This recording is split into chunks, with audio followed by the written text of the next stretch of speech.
يا من كللتم أنوارا وكسيتم حلال الرضوان طبتم ويطيب بكم ملقى أهلا بشموس Assalamu alaikum wa rahmatullahi wa barakatuh. Bienvenue à toi dans ce nouvel épisode du podcast Vis ton Coran, le podcast qui te permettra de mieux vivre ton Coran au quotidien. Belle écoute à toi.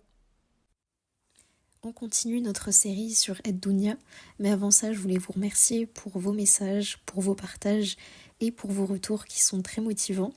Et vous êtes très motivés aussi pour l'écoute de ce podcast et qu'Allah vous en récompense, qu'Allah nous permette de bénéficier des enseignements du Coran. Dans cet épisode, Inch'Allah, on va aborder plusieurs versets, mais principalement le verset 20 de Surat Al-Hadid ainsi que le verset 21. Et on va faire une petite visite aussi à Surat Al-Kahf. Alors pourquoi ce verset de Surat Al-Hadid ? Parce que c'est un des versets qui m'a beaucoup interpellée. Un des versets qui décrit avec beaucoup d'attributs Ad-Dunya. Et on va le décortiquer ensemble, on va essayer de le comprendre et de savoir où est-ce que Allah subhanahu wa ta'ala veut que notre réflexion s'arrête. Dans ce verset, Allah subhanahu wa ta'ala nous dit اعلموا أنما الحياة الدنيا لعب ولهو وزينة وتفاخر بينكم وتكاثر في الأموال والأولاد. On va le diviser en plusieurs parties. Dans cette première partie, Allah subhanahu wa ta'ala nous dit sachez que la vie présente n'est que jeu, amusement, vaine parure, une course à l'orgueil entre vous et une rivalité dans l'acquisition des richesses et des enfants. Donc dans cette première partie, Allah subhanahu wa ta'ala nous décrit cette vie. Et vraiment c'est une empreinte de sa rahma parce qu'il nous place dans une vie qu'on ne connaît pas et qu'on doit apprendre à connaître. Et il nous donne énormément d'indices sur tous les pièges à éviter dans cette dunya afin d'atteindre le vrai but, le but final qui est d'avoir al-Jannah. Allah commence ici par le verbe i'lamu. I'lamu, sachez, donc un verbe à l'impératif. Et là on se dit mais c'est quelque chose donc que je dois intégrer. Là ce qu'Allah subhanahu wa ta'ala va me dire, je dois le savoir. C'est vraiment, ça relève du savoir et ça relève de la connaissance. Allah te décrit cette dunya, tu dois avoir connaissance de ces éléments qu'il va nous décrire avec finesse. Et pourquoi il nous décrit aussi précisément la dunya ? Allah subhanahu wa ta'ala, il aurait pu nous dire une seule fois dans le Coran, la dunya elle est trompeuse et elle est éphémère. Mais ces attributs-là, ils sont répétés dans le Coran de très nombreuses fois et on ne pourra pas aborder tous les versets qui parlent de la dunya, mais très souvent vous allez rencontrer les mêmes ayats qui se répètent parce qu'on oublie, parce qu'on tombe dans l'insouciance, on tombe dans cette dunya justement qui nous fait oublier plein de choses. Mais quand on relit le Coran, quand on retombe sur ces ayats et qu'on répète, en fait on répète à notre âme, on répète à notre propre personne, n'oublie pas que cette vie elle est éphémère, n'oublie pas que cette vie elle est trompeuse, que cette vie c'est un amusement, que cette vie c'est un jeu. Et mieux on connaît une chose, et mieux on peut l'apprivoiser. Ici, Allah subhanahu wa ta'ala, il y a un enchaînement précis qui est fait dans ces adjectifs de la dunya, comment est-ce qu'elle est qualifiée. Et cet enchaînement-là, subhanallah, en lisant le tafsir, il n'est vraiment pas aléatoire. Parce que Allah subhanahu wa ta'ala nous décrit d'abord que cette vie, c'est un jeu, puis que c'est un divertissement, puis que c'est une parure, puis que c'est un jeu de rivalité et d'orgueil, et enfin que c'est une course aux richesses. Et en réalité, Allah subhanahu wa ta'ala nous décrit en fait des étapes successives qui correspondent aux étapes de notre vie. Dans l'enfance, on est dans le jeu, donc dans le la'ib, la première chose qui a été citée ici. Puis on grandit dans la jeunesse, on est dans le divertissement, dans al-lahou. Puis vient ensuite la période où on se part de cette dunya, ça devient une parure, zina. Puis une fois qu'on a cette parure-là, on va être en compétition, donc on va être dans la période de tafakhur, et ça correspond à un âge qui est un peu plus avancé. Et ensuite, dans la période où on va être plus âgé, on va être dans la multiplication de ces bienfaits. Donc chaque terme ici, dans cette ayah, ça correspond à une période de notre vie et ça nous montre que nos préoccupations, elles vont évoluer avec l'âge. On part d'un jeu, on part de l'amusement, puis ça avance vers l'accumulation matérielle. Dans cette vie, on s'amuse, on est dans la distraction et les cœurs sont distraits. Allah subhanahu wa ta'ala nous dit Lahiyatan qulubuhum. Les cœurs sont distraits et les corps s'amusent. Et c'est ce qu'on observe chez Abna ad-Dunya, les enfants de la Dunya. Ce sont des personnes qui vont consumer leur vie, gaspiller leur temps, être tout le temps distraits et dans l'insouciance du rappel d'Allah subhanahu wa ta'ala. C'est des personnes qui vont être parfois musulmanes, mais qui vont oublier la religion, qui vont oublier Allah, qui vont oublier sa parole, qui vont oublier tous les rappels qu'Allah subhanahu wa ta'ala nous fait dans le Coran. Et Allah nous parle de ces personnes-là, ceux qui ont pris la religion comme divertissement et comme jeu. Dans Surat Al-A'raf, الَّذِينَ اتَّخَذُوا دِينَهُمْ لَهْوًا وَلَعِبًا. Les mêmes termes sont utilisés dans le Coran. وَغَرَّتْهُمُ الْحَيَاةُ الدُّنْيَا فَالْيَوْمَ نَنْسَاهُمْ كَمَا نَسُوا لِقَاءَ يَوْمِهِمْ هَذَا وَمَا كَانُوا بِآيَاتِنَا يَجْحَدُونَ. Et la vie d'ici-bas, elle les trompait. Aujourd'hui, nous les oublierons comme ils ont oublié la rencontre de leur jour que voici, parce qu'ils reniaient nos signes. Et à l'inverse, ceux qui ont pris vraiment leur religion au sérieux, qui étaient éveillés sur les pièges de cette dunya, leur cœur, il était habité par le rappel d'Allah subhanahu wa ta'ala. Il ne laissait pas place à l'insouciance. Ils avaient l'amour d'Allah subhanahu wa ta'ala dans leur cœur et pas l'amour de la dunya. Et leur temps, il était occupé par des actions qui rapprochaient d'Allah subhanahu wa ta'ala. Donc après la période de jeu et de divertissement, vient la parole de parure, zina. On peut se parer d'énormément de choses. On ne parle pas seulement de matériel, mais parfois la carrière peut être utilisée comme parure. Et ensuite, on passe à l'étape du tafakhur. Donc imaginez une personne qui utilise sa carrière pour se sentir supérieure aux autres et pour entrer en compétition.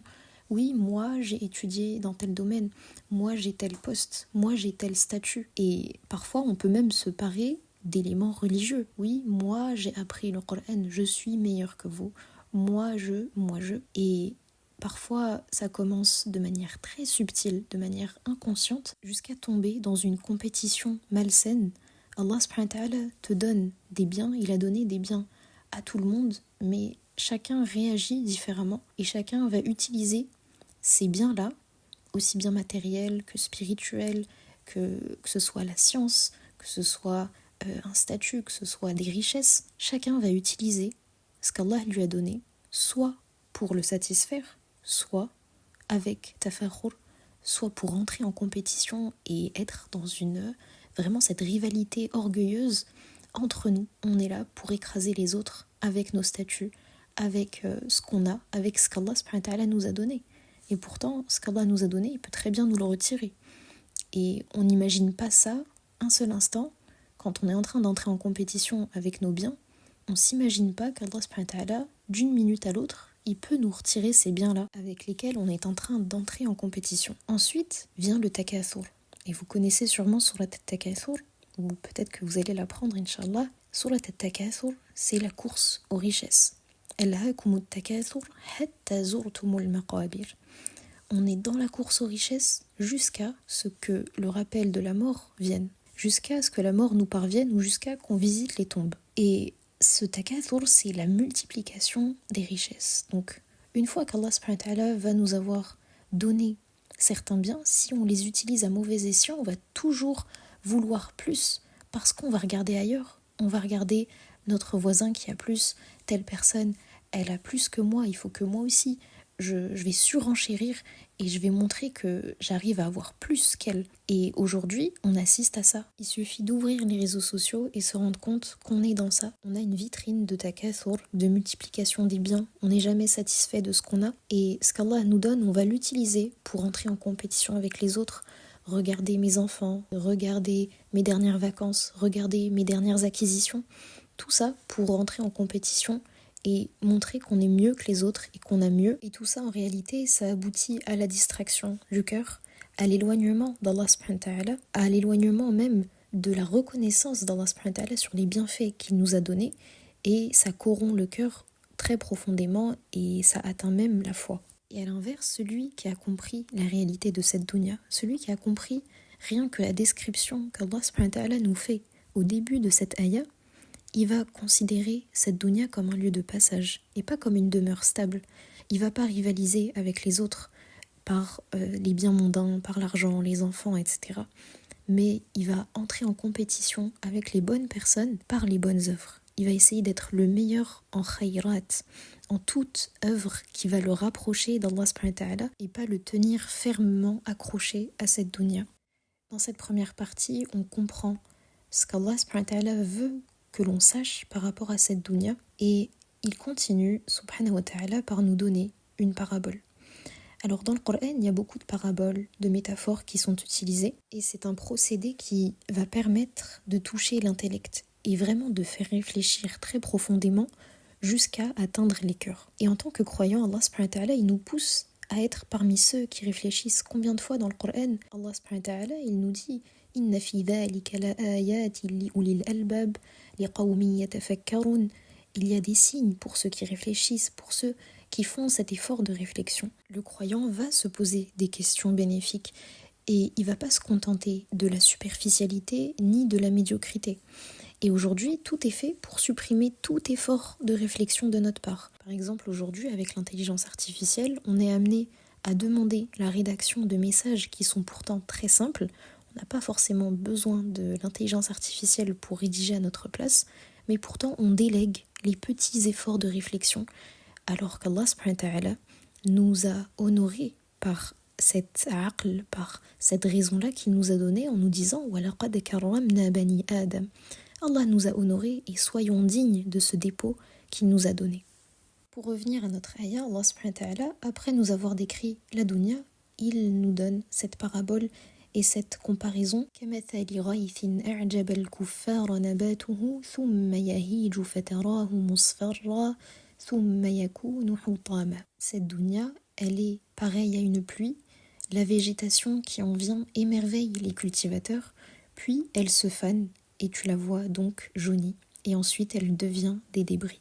Le sens de cette ayah, c'est que Allah subhanahu wa ta'ala nous montre à quel point la dunya, elle est éphémère et que sa rapidité, elle est fulgurante. Allah subhanahu wa ta'ala envoie comme une pluie bienfaisante qui va faire pousser un champ de culture et les plantes, elles vont être si belles qu'elles vont être admirées par les agriculteurs ou par les mécréants. Et on a les deux sens qui se complètent ici. Dans le premier sens ici, kuffar, ça signifie les agriculteurs et ça vient de l'expression kafartul habba, c'est-à-dire j'ai caché la graine et je l'ai recouverte sous la terre. Et ce sens-là, il est vraiment exceptionnel parce que quand on fait le lien avec le kafir, qui est le mécréant, lui aussi il cache quelque chose. Le laboureur, l'agriculteur, il cache la graine dans la terre et le kafir, il va cacher la vérité au fond de lui, il va la recouvrir par la mécréance. Et ici, comme les agriculteurs vont être émerveillés par cette plantation verdoyante au premier abord, les kuffars sont aussi admiratifs de tous les biens de cette dunya. C'est un parallèle qui se fait ici dans cette ayah. Les biens de cette dunya les émerveillent comme les plantations émerveillent les laboureurs. On passe donc d'un champ qui est verdoyant, qui finit par sécher et qui devient juste des débris de paille. Cette dunya, elle est aussi éphémère et aussi fulgurante que ce champ-là, verdoyant, qui passe d'un état magnifique, d'un état qui émerveille les kuffars, à cet état-là où il devient comme de la paille séchée, comme si il n'avait jamais été verdoyant, comme si son état initial n'avait jamais existé. Cette vie, elle est vraiment une jouissance trompeuse parce qu'elle semble éclatante pour celui qui possède les biens de cette dunya, pour celui qui réussit tout ce qu'il fait, pour celui qui a toutes les portes qui sont ouvertes devant lui. Mais c'est quoi la destinée finale pour cette personne-là ? Allah subhanahu wa ta'ala, il lui retire tout. Tout lui est retiré et on retourne à Allah les mains vides. On ne retourne pas à Allah avec nos biens mondains. Et le seul bagage avec lequel on retourne à Allah subhanahu wa ta'ala, ça va être notre linceul. Celui qui a fait de cette dunya une fin et pas un moyen, eh bien sa fin, elle sera comme l'image de ce champ-là qu'Allah subhanahu wa ta'ala nous donne en métaphore pour qu'on puisse s'imaginer à quel point rien ne vaut cette dunya. Cette ayah, elle est très intéressante à mettre en parallèle avec le verset 45 de Surat Al-Kahf. Donc je vous donne un petit devoir maison et n'hésitez pas à m'envoyer vos méditations sur cette ayah et le parallèle que vous pouvez faire avec ce verset qu'on est en train d'étudier ici dans Surat Al-Hadid. Ensuite, dans la troisième partie de cette ayah, Allah subhanahu wa ta'ala finit en nous disant وَفِي الْآخِرَةِ عَذَابٌ شَدِيدٌ وَمَغْفِرَةٌ مِّنَ اللَّهِ وَرِضْوَانٌ وَمَا الْحَيَاةُ الدُّنْيَا إِلَّا مَتَاعُ الْغُرُورِ. Allah subhanahu wa ta'ala, il nous parle ensuite de la finalité. وَفِي الْآخِرَةِ. Dans le même verset, on a la dunya, dans un premier temps qui est décrite, puis une parabole qui nous est donnée, puis la finalité. Cette dunya, elle vous sert à quoi finalement? Arriver dans l'au-delà. وَفِي الْآخِرَةِ عَذَابٌ شَدِيدٌ. Il y a un châtiment qui sera énorme pour celui qui s'est oublié dans cette dunya, et il y a aussi un pardon et un agrément d'Allah subhanahu wa ta'ala. Et la vie présente n'est que jouissance trompeuse. Allah subhanahu wa ta'ala ici nous montre qu'il n'y a que deux destinations, et les linguistes ont relevé le fait qu'Allah subhanahu wa ta'ala dit « wa » et non pas « aou ». Et le fait que ce soit « wa » qui soit utilisé, c'est qu'il n'y a que deux destinations, il n'y a pas d'entre-deux. Soit tu t'es attaché à la dunya, tu t'es oublié, tu as oublié Allah subhanahu wa ta'ala, et Allah t'oubliera dans l'akhira, et donc ton sort sera d'être parmi les gens de l'enfer, qu'Allah nous en préserve, ou bien tu as œuvré pour Allah subhanahu wa ta'ala, pour sa satisfaction, tu as tout fait pour te détacher de cette dunya en étant dans az-zuhd qu'on a vu dans l'épisode précédent, et cela, ça te vaut d'obtenir le pardon de tes péchés, l'agrément d'Allah subhanahu wa ta'ala, sa satisfaction, et quoi de mieux que d'obtenir tout cela dans l'akhira, et c'est notre objectif. Dans le verset suivant, Allah subhanahu wa ta'ala nous dit سابقوا إلى مغفرة من ربكم وجنة عرضها كعرض السماء والأرض أعدت للذين آمنوا بالله ورسله ذلك فضل الله يؤتيه من يشاء والله ذو الفضل العظيم. Cet enchaînement entre les deux versets il est vraiment exceptionnel. Allah subhanahu wa ta'ala nous dit hâtez-vous vers un pardon de votre Seigneur, ainsi qu'un paradis aussi large que le ciel et la terre, préparé pour ceux qui ont cru en Allah et en ses messagers. Telle est la grâce d'Allah qu'il donne à qui il veut, et Allah est le détenteur de l'énorme grâce. Allah subhanahu wa ta'ala nous fait comprendre ici que si on doit entrer en compétition, ça n'est pas avec nos biens mondains, mais c'est justement entrer en compétition dans l'accès au paradis. Et être dans cette course vers le pardon d'Allah, on doit se hâter vers le pardon d'Allah et vers ce paradis qu'Allah nous a préparé. Et comment est ce paradis? Il est large, aussi large que le ciel et la terre. Pour qui il a été préparé? Quelle est la condition pour y accéder? Ça a été préparé pour ceux qui ont cru en Allah et en ses messagers. Et on doit s'efforcer vraiment d'accomplir toutes les causes pour obtenir le pardon d'Allah, à savoir le repentir sincère, at-tawba an-nasuha, revenir à Allah de manière sincère et en délaissant les péchés et en excellant dans l'istighfar. Et Rasulullah alayhi salatu wassalam, il nous montrait qu'il était tout le temps en train de faire dhikr. Dans une assise, il lui arrivait de faire l'istighfar plus de 100 fois. On doit concourir vers l'agrément d'Allah par les bonnes œuvres. Et toujours faire attention à viser ce qui satisfait Allah, à revoir notre intention avant chaque acte et viser toujours l'ihsan, viser l'excellence dans l'adoration. Pourquoi? Pour mériter le paradis, parce qu'on adore Allah subhanahu wa ta'ala et on veut obtenir son agrément et obtenir ce qu'il nous a préparé. Et Allah subhanahu wa ta'ala nous a exposé les voies qui mènent au paradis, les voies qui mènent à l'enfer et surtout la finalité. Quel est l'objectif? C'est pour nous motiver. Dès qu'on sait qu'on a un objectif précis, ça nous motive à être dans cette course-là vers le paradis, vers le pardon d'Allah subhanahu wa ta'ala, pour obtenir cette grâce immense qu'il réserve à ceux qui sont dans cette compétition-là.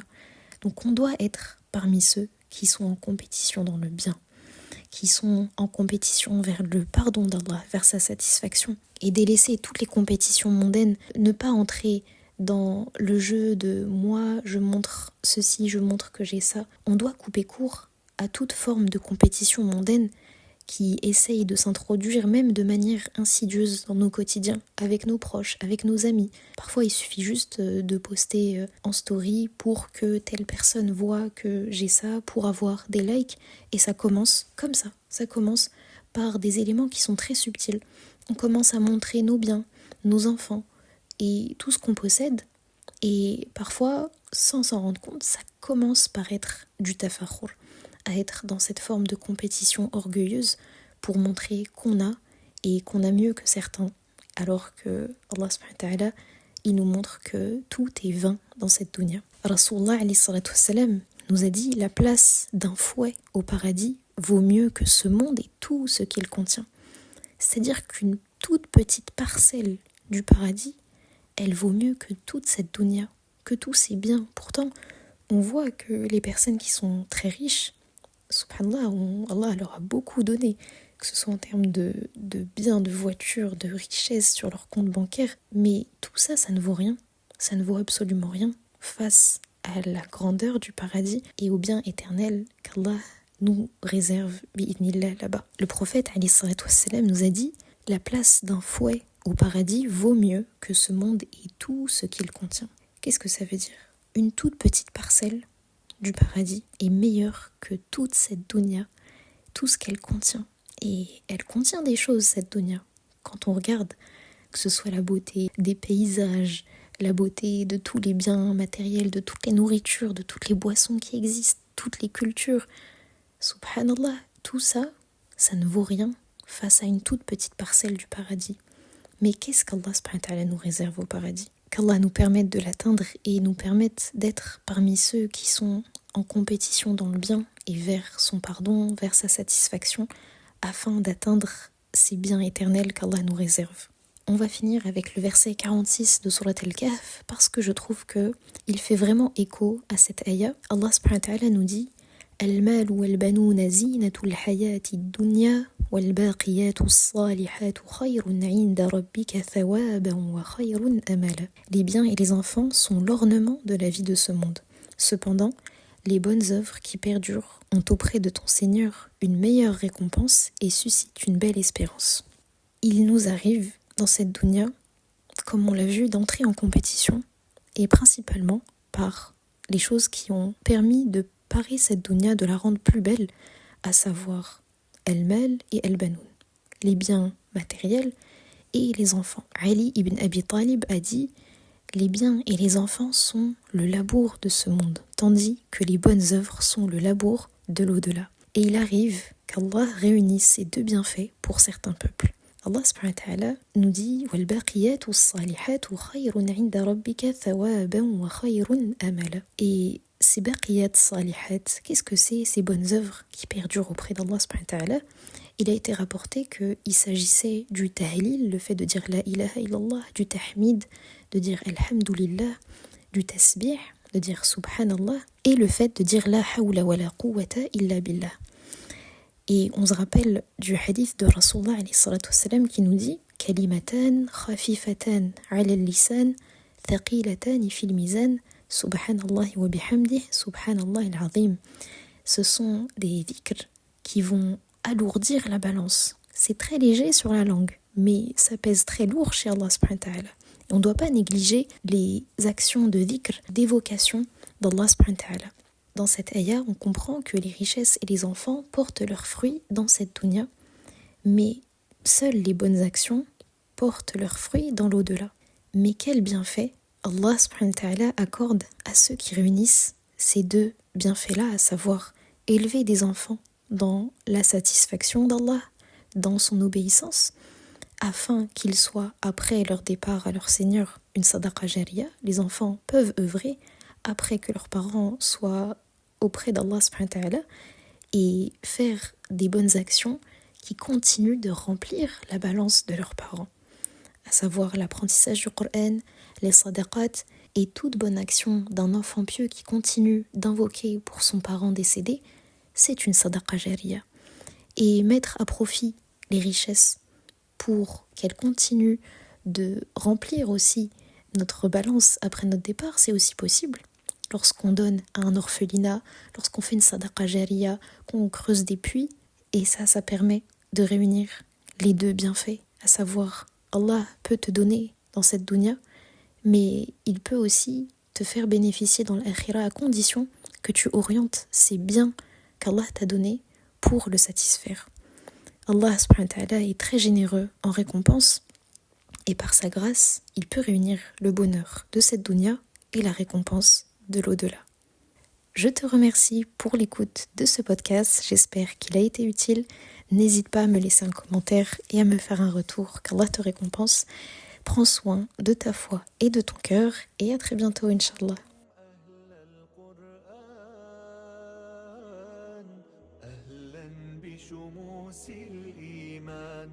أهلا بشموس الإيمان